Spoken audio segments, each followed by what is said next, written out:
What's going on, everybody? Rob here, aka Trev2323. So I'm about done with my ammo can battery pack right here. I have a benchtop charger, so I haven't put a charger yet onto my ammo can battery pack, although it's almost at 41.9 volts. This 36 volt battery can hold up to 42 volts to start charging. So let me show you what I did here. Alright, so on the outside of the ammo can, this is velcroed on here, the outlets, 200 watt outlets velcroed onto the ammo can. And then what I had to do is on the other side of the ammo can, I put the voltage meter, I put the voltage regulator, and I put the on and off switch. What I don't like about this on and off switch, to me, up is always on, but I didn't have enough wires in here, enough length of wire to do that. So everything else fits perfectly in here. And right now, I'm just charging it. I'm trickle charging it right here at 0.14 amps right here. The constant charge, as soon as it hits 42, that constant charge should come off. These will be tucked inside of here. And then we're going to go close it up. And we're going to go put the TV on. Alright, so it's finished charging. So now the rubber just goes over the end of these. Everything gets tucked away. Everything gets tucked away. And I can close the ammo can. Watch, just check it out, man. Make sure, oh, this right here is sticking out. Alright. There is the battery pack right there. Oh, I should turn it on. Watch. 41.3 volts, 41.2 volts, fully charged. This is my on and off switch right here. So that's off. Now, let's go plug in the TV. Alright, now don't forget, this isn't just the TV. This is the TV and the surround sound. And it's getting plugged into right here. So that's into right there, alright? So now I have to come to this side over here.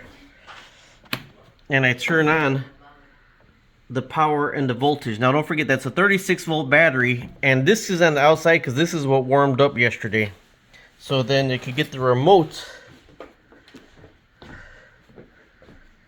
and turn on the TV. Hopefully it should go on. I'm trying to get it on right now. Oh no, you know why it's not going on? Let me tell you why it's not going on. Because when you want to use these outlets, see, that's upside down, it's 12.5. You have to turn them on. See that little button? Now these 200 watt outlets are on. Now they are on.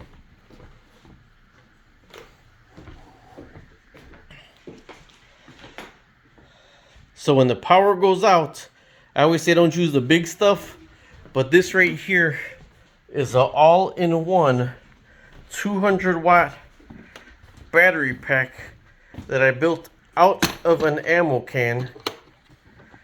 The battery is all the way in the bottom. The on and off switch is right here. The meter's right there.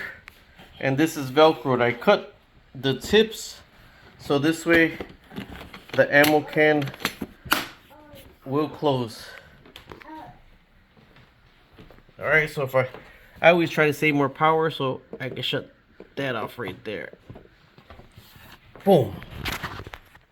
That cost me about 75 bucks for that, just in pieces. But the battery's a $150 battery that I garbage picked, and that's my ammo can.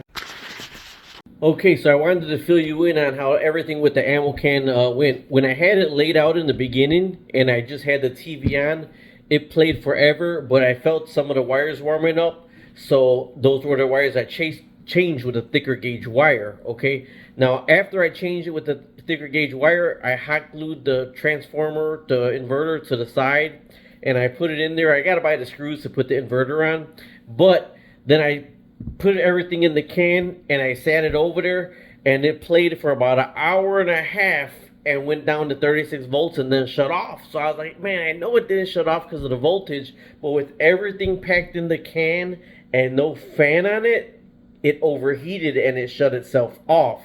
So it works better if everything is just out of the can when you have to use that battery.